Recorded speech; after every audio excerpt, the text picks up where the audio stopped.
Kita akan berbicara tentang Start with Why. Waduh, nih topik yang kayaknya common banget ya, bukunya Iya, di mana-mana. Terus betul. juga kadang kalau leader ngomong start with why kayak gitu kan. Oke, penting nih. Nah, benar banget misal. Aku sendiri sebenarnya seorang pengikut sih bahasanya ya. Wah, Oke. pengikut nih ya. Jadi rasanya seperti sebuah pencerahan gitu saat pertama kali mendengar atau membaca ya. Kemarin bacanya di buku. Ide dari Simon Sinek ini. Jadi bahwa pelanggan itu tidak membeli apa yang kita jual, tetapi mengapa kita menjualnya.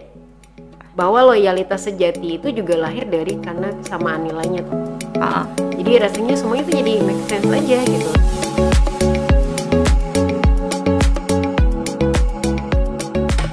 Halo Sobat Sarastia, selamat datang kembali di Sarastia Talk, tempat kita ngobrol santai tapi mendalam tentang cara membangun bisnis, tim, dan diri yang unggul di era chaos. Eh, aku Miss Lia dan tentu saja udah ditemani oleh mitra diskusi yang wawasannya ini tuh selalu seperti sebuah peta baru gitu bagi kita semua. Miss Elvira. Halo Miss El. halo Miss Ria, gimana kabarnya nih? Alhamdulillah sehat. Kalau misalnya gimana? Wah, alhamdulillah nge-podcast lagi kita ya. Iya nih. Misal hari ini kita akan membahas sesuatu yang sangat fundamental nih, sesuatu yang aku yakin telah membentuk cara berpikir dari jutaan pemimpin, pengusaha, dan profesional gitu di seluruh dunia selama lebih dari 1 dekade terakhir. Sebuah kitab suci modern lah kita bisa bilang ya. Kita akan berbicara tentang Start with Why. Waduh, nih topik yang kayaknya common banget ya, bukunya Iya, di mana-mana. Terus betul. juga kadang kalau leader ngomong start with why kayak gitu kan. Oke, penting nih. Nah benar banget misal. Aku sendiri sebenarnya seorang pengikut sih bahasanya ya. Wah, Oke. pengikut nih ya. Jadi rasanya seperti sebuah pencerahan gitu saat pertama kali mendengar atau membaca ya. Kemarin bacanya di buku. Ide dari Simon Sinek ini. Jadi bahwa pelanggan itu tidak membeli apa yang kita jual, tetapi mengapa kita menjualnya. Bahwa loyalitas sejati itu juga lahir dari karena kesamaan nilainya tuh. Ah, Jadi rasanya semuanya itu jadi make sense aja gitu. Jadi nah, sebelum kita membedahnya lebih dalam nih mungkin ya misal ya. Oke. Miss El bisa mengingatkan kita kembali nggak sih apa sih sebenarnya keajaiban atau kekuatan inti nih dari paradigma Start with Why ini? Oke, jadi kita harus mulai dengan kasih penghormatan tertinggi dulu nih. Start with why itu memang sebuah gagasan yang brilian banget karena ya emang berhasil melakukan satu hal yang sangat sulit ya, Iya. menggeser fokus kita dari dunia yang transaksional ya kan Benar. ke dunia yang baru nih, ke dunia keyakinan yang hangat gitu.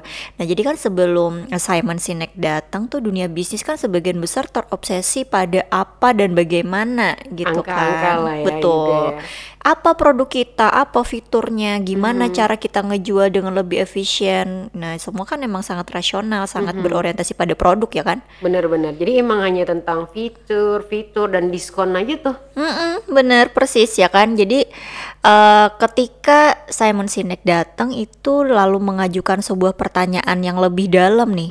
Jadi kan beliau memperkenalkan Golden Circle gitu ya, Iya. yang diagram sederhana yang punya 3 lapisan tuh, yang Iya. what, how, and why gitu Iya. kan. Nah, secara brutal banget tuh Simon Sinek menunjukkan bahwa sebagian besar perusahaan berkomunikasi dari luar ke dalam gitu, dari what dulu baru why Iya. gitu kan.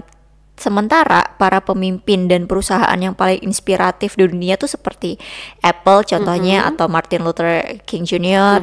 Itu kan komunikasinya dari dalam keluar karena mereka memulainya dari why. Dari mengapanya ya Miss ya? Ya, why gitu ya. Jadi why itu tujuan, keyakinan atau alasan yang kenapa kita ada di sini, misalnya kayak gitu. Jadi why itu merupakan jawaban atas pertanyaan mengapa organisasi kita ada di dunia ini.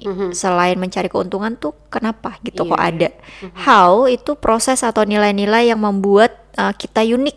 Iya. Dan what sendiri kan adalah produk atau jasa konkret yang ada yang kita jual gitu sekarang. Nah, keajaiban dari Start with Why itu adalah gimana dia menyentuh sebuah kebenaran neurologis. Jadi Start with Why itu bicara langsung ke bagian otak kita yang mengelola emosi, kepercayaan, dan pengambilan keputusan, atau kita bilangnya di sistem limbik ya, di otak ya. Jadi bukan ke bagian otak yang mengelola bahasa dan analisis rasional, atau kita bilangnya di otak itu bagian neokorteks gitu. Kayaknya itu deh yang ngebuat konsep Start with Why ini tuh mengena gitu ya, Miss L, di hati gitu. Benar banget. Jadi saat sebuah perusahaan hanya menjual what-nya aja, kalau misalnya kami menjual komputer gitu ya, kan cuma hanya dapat transaksi aja gitu kan. Tapi saat sebuah perusahaan menjual why-nya, misalnya gini, dalam semua yang kami lakukan, kami percaya pada menantang status quo, kami percaya bahwa berpikir secara berbeda, bla bla bla bla gitu kan. Jadi dia nggak lagi cuma jual komputer sebenarnya, dia menjual sebuah identitas gitu. Jadi orang-orang yang percaya pada why, orang yang punya why yang sama, why yang sama gitu ya, akan merasa terhubung secara emosional. Mereka nggak cuma jadi pelanggan, jadi kayak pengikut gitu loh, atau evangelis, duta merek yang loyal, kayak misalnya aku gitu kan. Nah, kalau aku kan Apple banget nih, produk Apple, Miss Ria kan Samsung banget gitu kan. Banget ya. Ini kan jadi sebuah kekuatan terbesar sebenarnya, jadi dari Start with Why itu kayak sebuah mesin yang luar biasa hebat untuk ngebangun loyalitas, kepercayaan, dan inspirasi. Nah, kalau di Sarastia kan kita pakai ini nih, TCMGIK kan. Iya, benar-benar. Jadi Start with Why itu sebuah manifestasi paling murni dan paling kuat dari pilar G atau generosity atau purpose ya. Kita pernah bahas sering juga. Jadi Start with Why itu adalah tentang menyalakan api niat baik dan tujuan mulia sebagai pusat dari semua tindakan. Nah, untuk itu kita harus selamanya berterima kasih nih pada Simon Sinek yang telah menyadarkan dunia tentang pentingnya hati dalam bisnis. Setuju banget. Wow, amazing ya. Jadi penjelasan misalnya emang jelas banget sih tentang Start with Why ini dan perannya ya di bisnis juga. Tapi Miss L, belakangan ini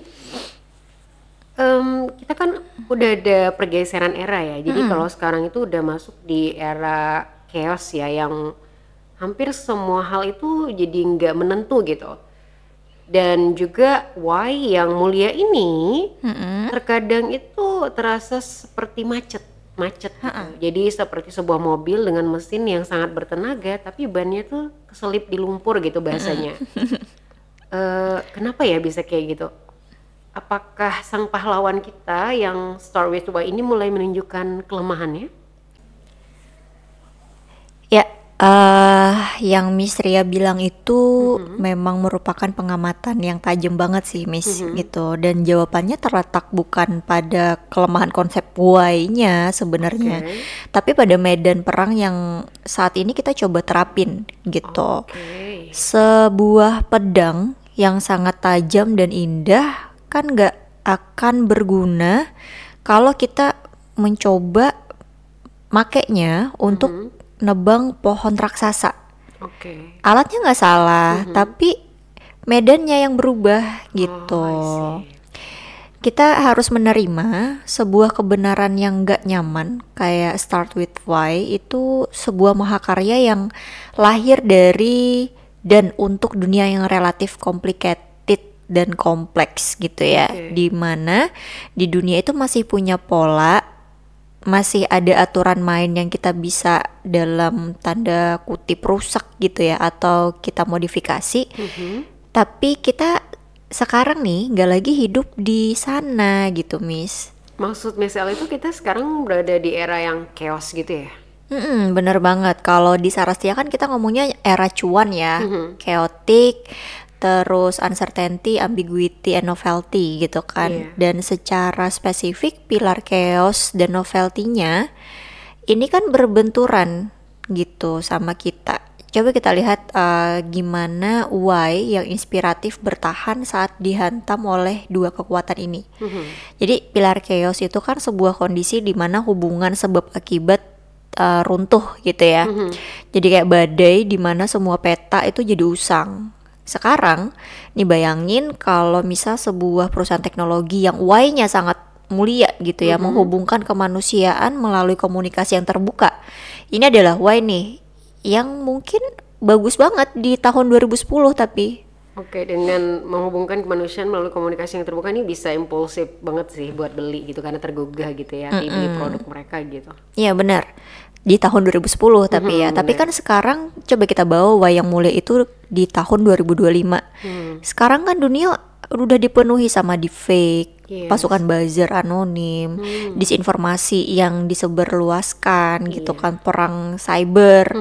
Why-nya tadi yang tentang komunikasi yang terbuka itu kan jadi kayak naif gitu loh, jadi bahaya malahan kan. Bener-bener. Jadi platform yang cuma berpegang sama why tanpa punya pagar kebenaran yang kokoh justru akan menjadi fasilitas penyebaran kekacauan terbesar gitu. Justru wayang mulia itu jadi rapuh karena sudah tidak memiliki mekanisme internal untuk menghadapi kebenaran brutal dari medan perang yang baru. Itulah kenapa kita bisa bilang kelemahan pertama Start With Why itu kadang buta terhadap konteks medan perang. Jadi kadang diasumsikan bahwa niat baik itu nggak cukup gitu. Di era chaos sekarang kan niat baik tanpa kewaspadaan kayak bunuh diri nggak sih? Wow, sangat deep banget ya. Jadi Why yang selama ini menjadi pahlawan ya di satu zaman ya, dan sekarang menjadi korban gitu di zaman yang lain dan berbeda gitu. Kalau dengan pilar yang novelty misal gimana? Nah, kalau kita ngomong novelty kan itu sebuah kebaruan nih. Iya. Nah, novelty sendiri pembunuh yang lebih sunyi namun lebih mematikan dari Start With Why. Novelty itu kan berarti kita menghadapi masalah yang sama sekali belum pernah ada sebelumnya gitu. Nah, di sini letak jebakan kedua dari Start With Why. Start With Why secara implisit itu mengajarkan kita untuk melihat ke dalam diri kita buat menemukan tujuan kita gitu kan. Jadi kayak sebuah perjalanan introspeksi, baik sih, tapi apa yang terjadi kalau masalah yang kita hadapi itu bersifat eksternal gitu dan baru. Jadi kita tuh dalam diri tuh belum punya vocab buat memahami di dalam diri kita kan, karena itu berasal dari luar gitu maksudnya faktornya. Wait, aku coba proses dulu ya ini maksud yang Miss El jelasinnya ini ya. Berarti maksudnya kita tuh tidak bisa menemukan why untuk sesuatu yang kita bahkan nggak tahu itu ada gitu. Bener. Coba kita ambil contoh yang paling relevan deh. AI generatif. Jadi sebelum ChatGPT meledak nih di akhir tahun 2022 kemarin, gak ada satupun perusahaan di dunia yang why-nya adalah mendemokratisasi pembuatan konten melalui large language model. Kenapa? Karena konsep itu sendiri kan belum ada dalam kesadaran kolektif. Gitu.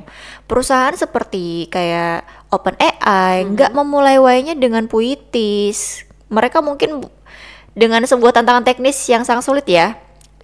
Bisa nggak kita bikin model bahasa yang mampu meniru percakapan manusia? Gitu. Dari keberhasilan mereka memecahkan tantangan what dan how yang sangat rumit, sebuah why yang baru kan muncul gitu. Jadi ini tuh ngebuktiin bahwa kadang terutama di hadapan novelty sejati justru urutannya tuh kebalik gitu. Penguasaan what dan how yang radikal justru bisa melahirkan why. Jadi mulai dari what dulu, how baru dapat why yang baru nih gitu maksudnya. Yang mungkin kadang kan kalau kita start with why itu nggak kepikiran gitu. Kalau why kan dari dalam diri baru keluar gitu. Nah kadang hal-hal yang baru tuh justru datang dari luar, baru dapat kesadaran baru gitu, why baru. Gitu. Wow, jadi kayak argumen yang be so good they can ignore you gitu ya misalnya. Jadi kayak penguasaan dulu baru why-nya tuh muncul gitu kemudian. Betul gitu. Dan ini tuh kayak ngebawa tsunami yang sesungguhnya gitu. AI itu kan sebagai kompetitor. Kalau kita mendefinisikan growth mindset yang itu kan kayak sepupunya Start With Why ya. Sepuh sekali kan. Ya, jadi kayak misalnya growth mindset itu kayak kemampuan untuk belajar dan menjadi lebih baik. Ya, maka kita harus menerima fakta brutal bahwa AI adalah muridnya growth mindset paling sempurna yang pernah ada.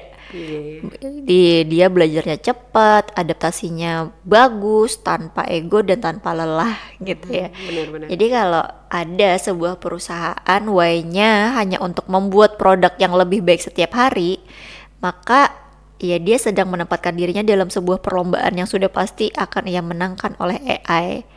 Why yang hanya fokus pada menjadi lebih baik itu adalah sebuah why yang sudah usang di era dimana mesin bisa jadi lebih baik 1000 kali dan lebih cepat dari kita kan. Wow.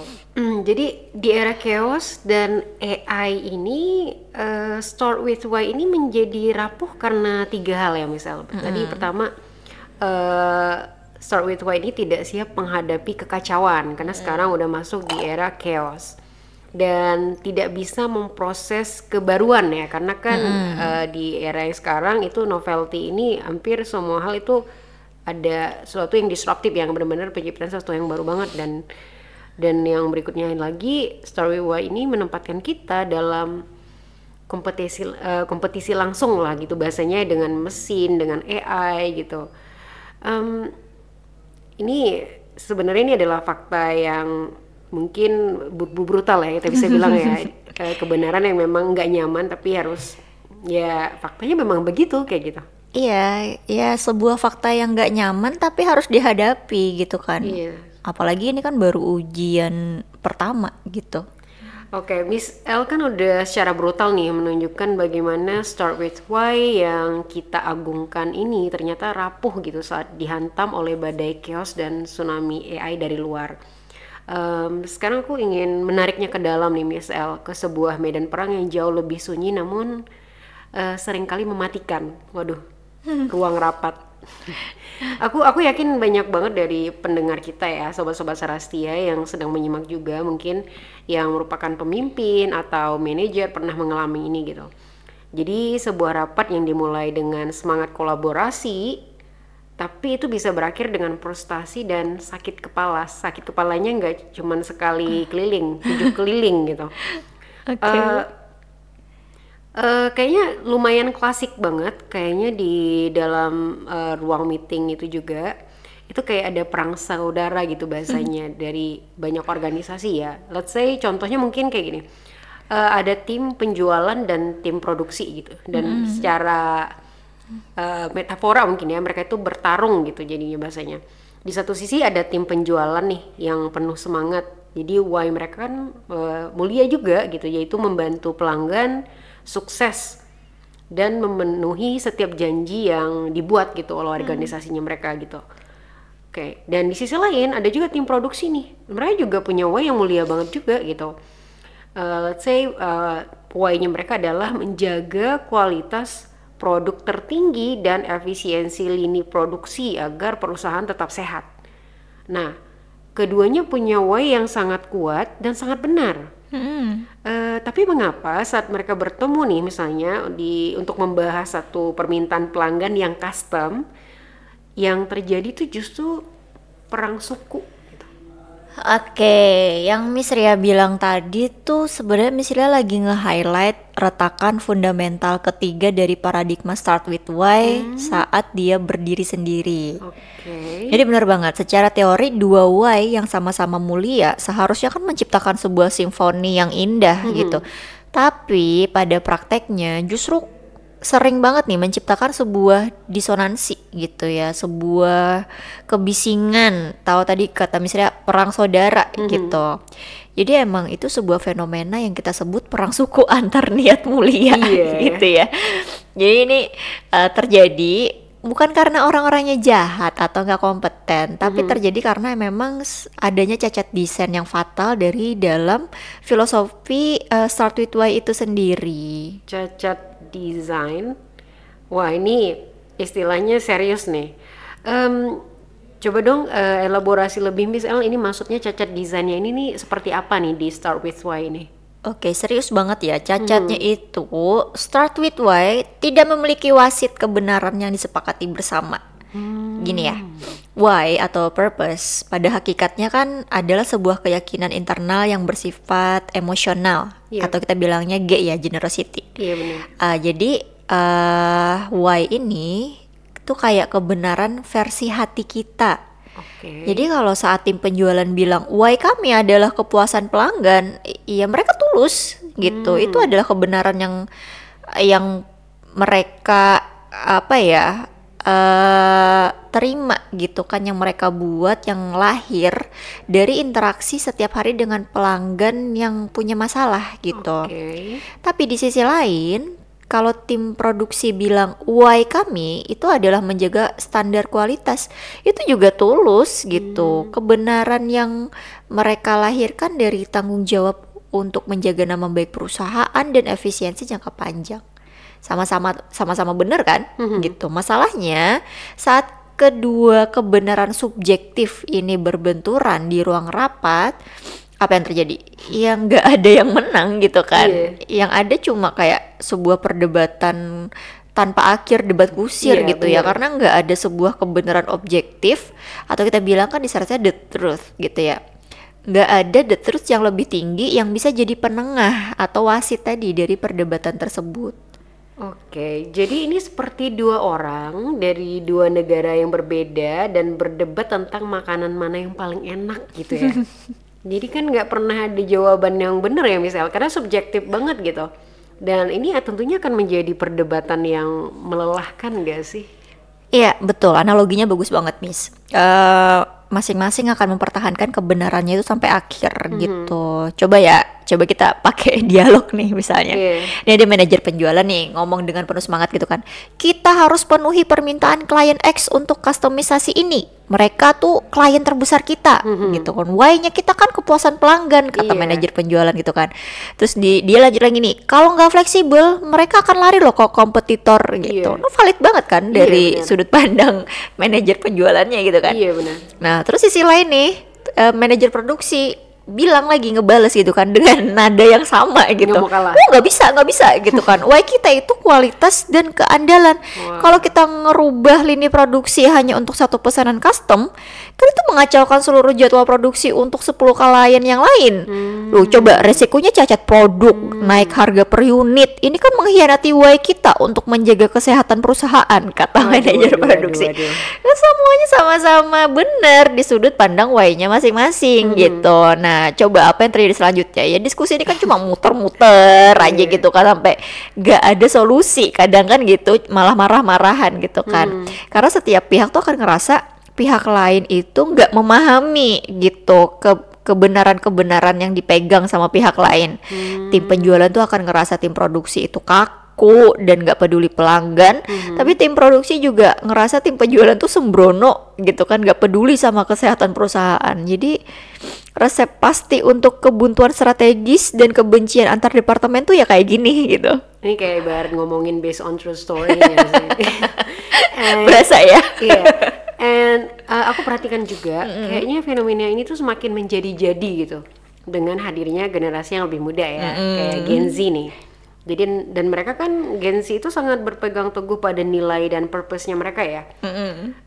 Apakah ini akan memperburuk perang suku ini nih, Miss El? Aduh, ini Miss Ira lagi pegang kabel yang penting banget, hati-hati kesetrum ya Miss ya. Oke, sekarang nih kan ada gempa bumi demografis ya, yang terjadi, yang mempercepat keruntuhan dari paradigma start with why sendiri gitu. Jadi kalau generasi sebelumnya mungkin lebih pragmatis gitu kan, mereka mungkin lebih mudah berkompromi demi kebaikan perusahaan gitu kan. Kalau Gen X, Gen Y masih bisa kompromi lah ya. Iya benar. Nah, tapi sekarang kan mayoritas Gen Z nih di tempat kerja gitu, yang kita sama-sama tahu dibesarkan di dunia makna dan otentisitas itu segalanya gitu. Jadi bagi mereka why itu tuh udah bukan lagi sekedar slogan, itu kayak identitas gitu. Jadi akhirnya jadi menciptakan sebuah paradoks yang menarik nih. Di satu sisi ini positif banget ya kan, kita memiliki sebuah generasi yang menuntut pekerjaan kita tuh punya makna gitu. benar. Tapi di sisi lain, kalau ini nggak dikelola dengan sebuah kerangka yang lebih tinggi, kan jadi bahaya. Karena setiap individu di setiap tim itu ya pegang erat gitu sama why subjektifnya masing-masing, dan intensitasnya tuh tinggi lagi kan. Organisasi itu nggak lagi jadi sebuah orkestra, tapi kayak pasar malam gitu ya, dari idealisme yang saling bersaing mungkin. Jadi leader yang cuma dikasih atau punya peluru dari start with why aja, itu ya lumpuh lah di pasar malam. Wah. Ini nih I can feel it gitu, kalau I feel you gitu ya para pemimpin ya yang mendengar ini ya, the pain, the truth yang sangat menggemparkan ini, dan mungkin beberapa udah yang udah tersentil gitu ya hatinya. Oke, lalu apa nih Miss El? Kita kan nggak punya wasit nih, Start with Why nggak punya wasit. Apa perkakas atau wasit yang hilang itu Miss El? Bagaimana sih cara seorang pemimpin itu bisa menengahi perang suci ini? Perang suci, oke. Kan karena tadi ini mulia ya semuanya. Iya benar-benar. Iya, lagi-lagi ya kita selalu bilang wasitnya itu ya kebenaran objektif atau the truth gitu. Jadi seorang leader yang udah menguasai start with the truth itu pasti akan memfasilitasi perang suku ini dengan cara yang beda banget dari sebelumnya gitu. Jadi kalau kita misalnya nih ada tim penjualan sama tim produksi yang debat kusir tadi ya, dia nggak akan lagi tuh nanya, oke, why siapa nih yang lebih mulia, ayo kita adu, nggak kayak gitu gitu. Tapi pasti dia akan ngomong nih ya dengan tenang, dengan tegas gitu. Oke guys, ini aku paham dan aku sangat-sangat mengapresiasi kedua why yang mulia gitu ya. Keduanya benar penting buat perusahaan kita. Nah sekarang nih coba kita stop dulu sebentar tentang debat tadi. Coba kita lihat sebuah kebenarannya yang lebih tinggi yang harus kita layani bersama gitu. Coba kita lihat datanya gitu. Nah habis itu kan misalnya nih ada proyektor, dia share gitulah ya layarnya. Dia mulai ngelihat atau ngasih data gitu. Dia bilang kebenaran data 1 gitu. Si klien X tadi gitu itu menyumbang 30% dari pendapatan kita di kuartal yang kemarin gitu. Nah, dan ternyata klien X ini punya potensi pertumbuhan 50% tahun depan gitu. Kehilangan klien X itu ya memang betul sebuah resiko yang gede banget gitu. Ini kan si leader ini sedang memvalidasi why-nya tim penjualan. Oke. Kebenaran yang kedua gitu. Setiap kali kita melakukan interupsi pada jadwal produksi untuk permintaan custom, itu sebenarnya efisiensi kita tuh turun 15%. Dan ada peningkatan resiko cacat produk tuh 5% lah gitu kan. Nah, ini kan membebani kita sebesar sekian miliar bulan lalu gitu misalnya. Nah ini pun juga leadernya sedang memvalidasi why-nya tim produksi. Terus ditambahin ini loh fakta brutal yang ada di perusahaan kita sekarang gitu. Keduanya bener, keduanya tuh ada angka nih gitu. Aku bisa bayangin sih atmosfer di ruang rapat tadi itu pasti langsung berubah sih, jadi hening seketika gitu untuk menyimak dan memproses kebenaran ini gitu misal. Iya benar kan. Nah sekarang perdebatan itu kan gak lagi tentang siapa yang lebih benar gitu kan, atau siapa yang lebih jago gitu. Pertanyaan strategisnya kan kini bergeser gitu. Jadi sebuah pertanyaan rekayasa yang kayak gini nih, kata si leader tadi ya, lagi dengan dua kebenaran ini, gimana nih caranya kita memenuhi permintaan klien X ini yang strategis banget ini tanpa menghancurkan efisiensi produksi kita. Itu kan jalan yang mungkin sebelum kita nggak pernah kepikiran gitu loh guys. Kan jadi bisa tanya nih kayak gitu kan. Nah jadi kan diskusi yang tadi itu nggak lagi tentang why-nya tim produksi sama why-nya tim penjualan gitu kan, mana yang paling bagus gitu.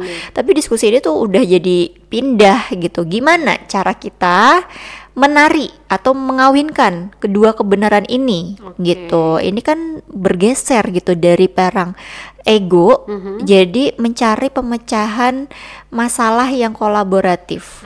Nah, jadi pergeseran itu sebenarnya bisa terjadi kalau ada seorang leader yang memiliki keberanian untuk menjadi wasit. Jadi untuk kayak maksa semua orang gitu ya untuk melihat data atau papan skor yang sama atau the truth yang sama sebelum mulai mendebatkan strategi-strategi teknis mungkin. Jadi tanpa adanya wasit ini, yang leader yang kayak seperti itu tadi gitu ya, Start With Why justru bakal jadi bahan bakar yang menyulut perang suku tadi kalau kata Misri ya, yang nggak akan pernah ada pemenangnya. Wah, bener banget misal. Jadi ada pencerahan ya langsung di ruang rapat itu ketika sudah ditengahi nih oleh pemimpinnya sebagai wasit gitu dengan kebenaran yang sebenarnya gitu. Oke misal, sejauh ini kan kita telah lihat nih ya gimana Y yang berdiri sendiri itu bisa lumpuh di hadapan badai chaos ini gitu. Dan tidak berdaya gitu menghadapi AI juga. Dan bahkan bisa menyulut perang suku di ruang rapat kayak tadi ya contohnya. Bener. Sekarang kita coba bahas dong kelemahan yang mungkin cukup subtle gitu lah ya bahasanya, yang paling manusiawi dan mungkin paling menyakitkan dari semuanya. Misal aku ingin membawa pengamatan ya yang aku lihat ya di lapangan ya. Jadi aku sering nih nemukan case yang kalau dialog nih ya atau lagi sharing-sharing gitu dengan teman-teman yang lebih muda gitu. Dan sebenarnya mereka itu kan sangat cerdas banget nih ya dan sangat bersemangat gitu dengan purpose-nya mereka gitu. Namun saat sebuah proyek yang mereka pimpin hasilnya itu tidak sesuai harapan dan kita kan mencoba memberikan umpan balik lah ya, feedback gitu bahasanya yang konstruktif gitu. Seringkali aku ngerasa diskusi tentang data itu bukan jadi prioritasnya tuh. Jadi lebih yang aku dapatkan itu jadi lebih sering tuh tentang pembelaan tentang niat. Jadi jawabannya tuh sering kali kayak, "Tapi niat aku baik kok," kayak gitu. Itu kan dia lagi meng-emphasize why-nya ya. "Aku melakukan ini tuh untuk membantu bla bla bla bla bla bla," kayak gitu. Dan jadinya kalau pertanyaan ini kita kan sebenarnya ekspektasinya itu ada datanya apa gitu. Jadi kan jadi sulit gitu kita mengarahkan diskusi ini gitu. Jadi berputar-putar dan jadi kesannya tuh jadi kayak mereka tuh lagi ngeles aja gitu. Bener. Bukan les bahasa Inggris ya. Nah, kok bisa sih ini terjadi gitu misal, mengapa sebuah filosofi yang begitu mulia yang Start With Why ini tadi justru bisa melahirkan perilaku seperti itu yang jadinya tukang les gitu dengan alibi niat gitu. Oke, wah ini kayak saraf paling sensitif nih gitu kan. Luka yang paling dalam dari penerapan Start With Why yang nggak lengkap gitu. Apa yang Misria amati tadi itu sebenarnya bukan kebetulan gitu ya. Kayak itu tuh merupakan konsekuensi logis dan bisa diprediksi sebenarnya gitu. Jadi ada saat di mana sebuah alat yang dirancang untuk inspirasi secara nggak sengaja bermutasi jadi sebuah perisai ego yang paling kuat. Nah, jadi ini adalah kelemahan keempat dari Start With Why sebenarnya dan mungkin nanti paling destruktif bagi budaya akuntabilitas. Perisai ego. Wah ini analoginya nih strong banget sih ini. Ini maksudnya apa sih? Misal perisai ego ini tolong dijelasin gimana nih rinciannya nih? Oke, kita bedah mekanisme psikologisnya ya. Jadi why atau purpose kita itu pada hakikatnya adalah sesuatu yang sangat personal, internal gitu ya, dan terhubung langsung dengan identitas dan harga diri gitu. Iya benar. Jadi why itu adalah kebenaran di dalam hati kita gitu, kayak keyakinan yang kita pegang dengan erat gitu kan. Iya. Karena sifatnya ya memang sangat personal dan subjektif gitu. Jadi ya jadi kayak benteng pertahanan yang nyaris nggak tertembus gitu. Oke. Sulit, bahkan kayak mustahil gitu buat seorang leader untuk secara langsung menyerang atau menyalahkan why-nya seseorang. Jadi kalau seseorang itu ngomong atau satu tim, satu individu gitu ya ngomong, why aku tuh melakukan ini adalah untuk menciptakan dunia yang lebih baik gitu. Terus leadernya bilang gini atau ngejawab, enggak, why kamu tuh salah gitu. Maka ya jadi kayak terlihat kayak tiran gitu yang gak punya hati si leader tadi. Nah leadernya tuh pasti akan kalah dalam pertempuran moral karena ya udah langsung diserang gitu, menyalahkan gitu kan. Oke, oke. Nah, jadi para individu yang cerdas, terutama generasi yang sadar akan nilai-nilai moral gitu ya, kayak Gen Z, Mhm. secara nggak sadar itu mempelajari dengan cepat. Mereka tuh memahami why karena mereka itu tuh kayak kartu truf gitu ya, yang nggak bisa dibantah. Jadi saat tindakan atau hasil mereka itu dipertanyakan atau dijudge gitu ya, Mhm.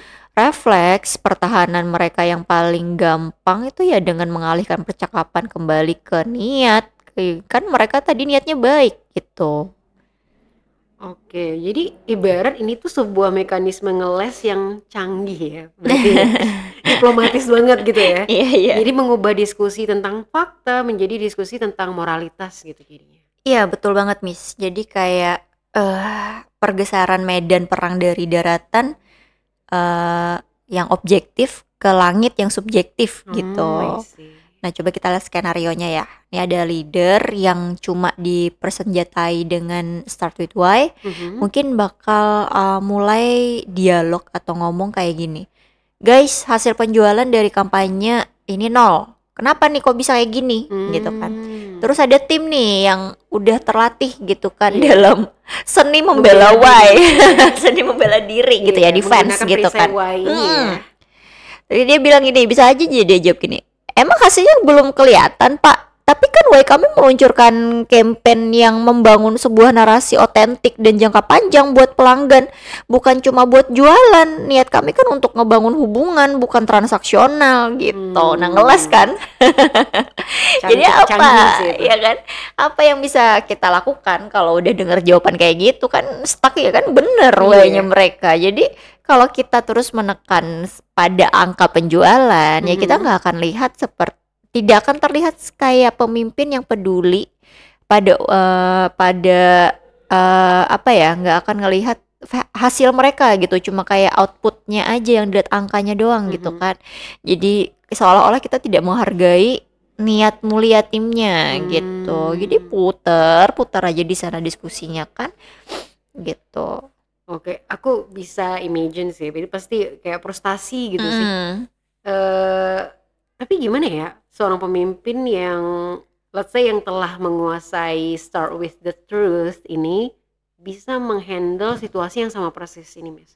Oke, ini pertanyaan kunci. Jadi seorang leader yang menguasai start with the truth nggak akan pernah memulai pertanyaannya dengan kenapa. Kan itu sebuah undangan buat ngeles ya kan. Sebaliknya mungkin dia kayak wasit lah gitu kan, wasit kebenaran objektif. Dia akan mulai dengan pertanyaan the truth sebelum ke yang lain. Nah, mungkin dia bakal tanya kayak gini nih. Guys, nih sebelum kita bahas kenapa sama gimana gitu ya, coba kita lihat nih ke papan nih ya. Terus kita sepakati satu kebenaran gitu. Faktanya ini kita udah ngehabisin budget 100 juta dari kampanye ini, ternyata tidak ada konversi penjualan gitu. Terus engagement rate-nya tuh 50%, nih kan di bawah rata-rata kita ya gitu. Ada nggak di antara kita nih yang nggak setuju sama fakta ini gitu? Wah, ini langsung sadar diri ya. Sadar diri. Sadar diri. Jadi kayak oh iya bener juga nih gitu. Terdiam dan sadar diri gitu. Iya, iya karena kan tujuannya itu untuk menghancurkan apa ya, potensi-potensi ngeles gitu ya.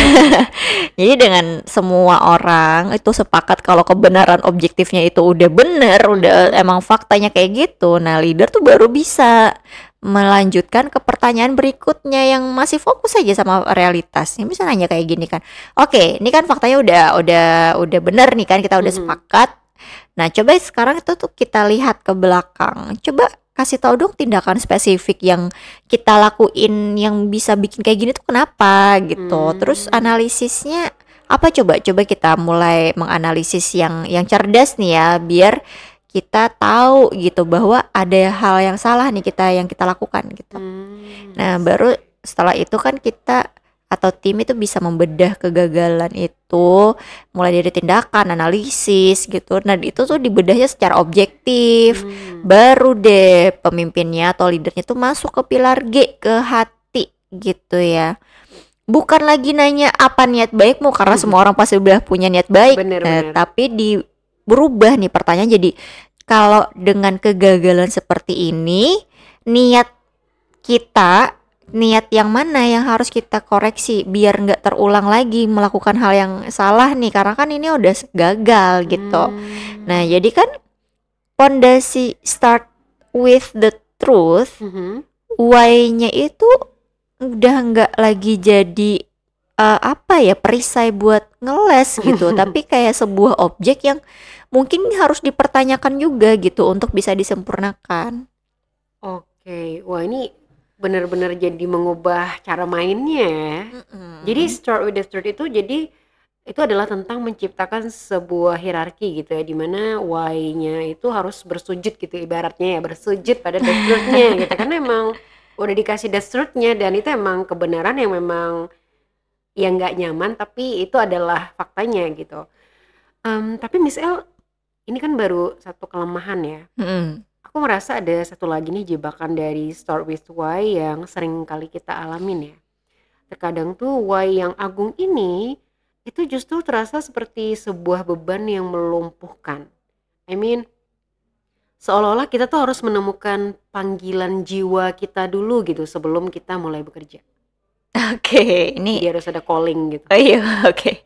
Ini kelemahan terakhir ya yang paling filosofis nih, Miss. Jadi kelemahan mengabaikan why yang lahir dari penguasaan keahlian atau mastery gitu ya. Kan kalau kita bilang paradigmanya start with why, secara implisit itu kan dia ngejual sebuah narasi tunggal tentang penemuan makna gitu, bahwa why adalah sesuatu yang harus kita temukan di awal melalui proses introspeksi yang mendalam gitu ya, baru kita bisa melakukan how dan what dengan penuh semangat. Nah, ini kan narasi yang indah gitu. Jadi kita diminta buat merenung dulu, cari why, baru bertindak gitu.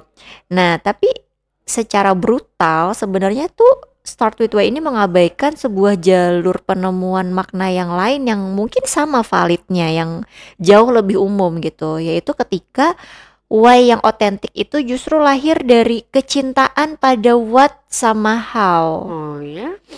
Jadi misal kayak gini ya, kayak kita anggap ada seorang pengrajin kayu nih.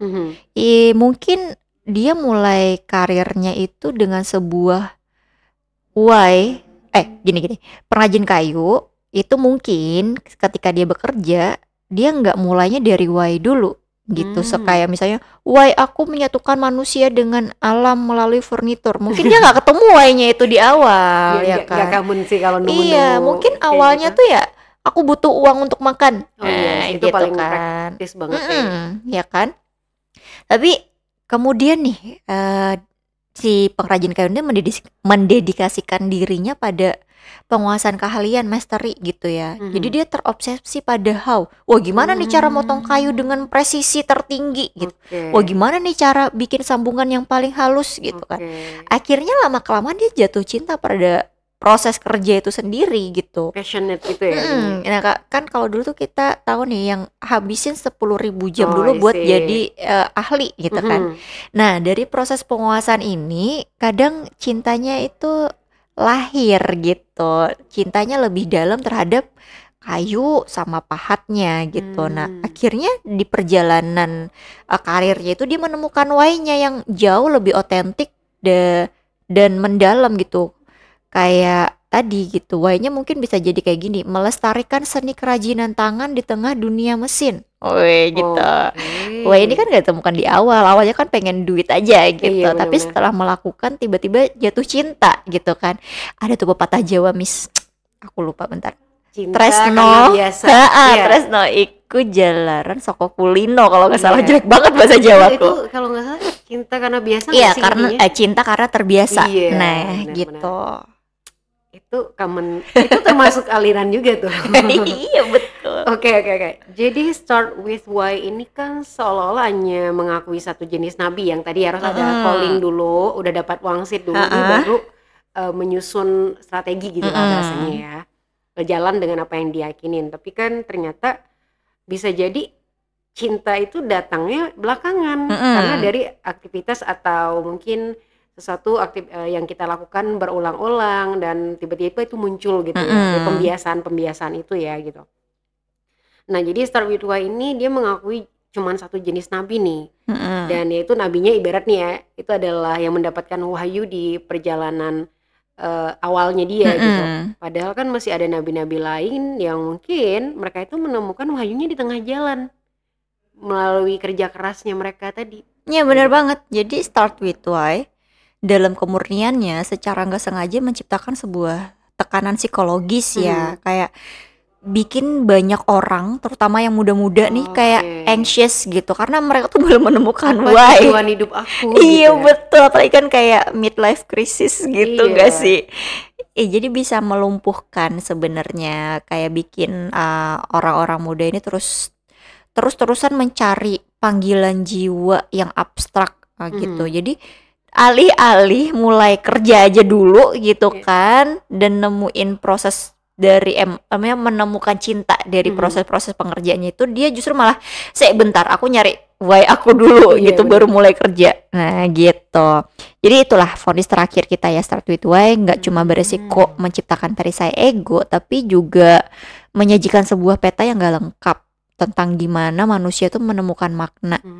Jadi mengabaikan kebijaksanaan dari kayak yang perajin tadi, kalau sang ilmuwan, researcher itu kan dia riset dulu Baru dia gitu kan, menemukan baru gitu. ya.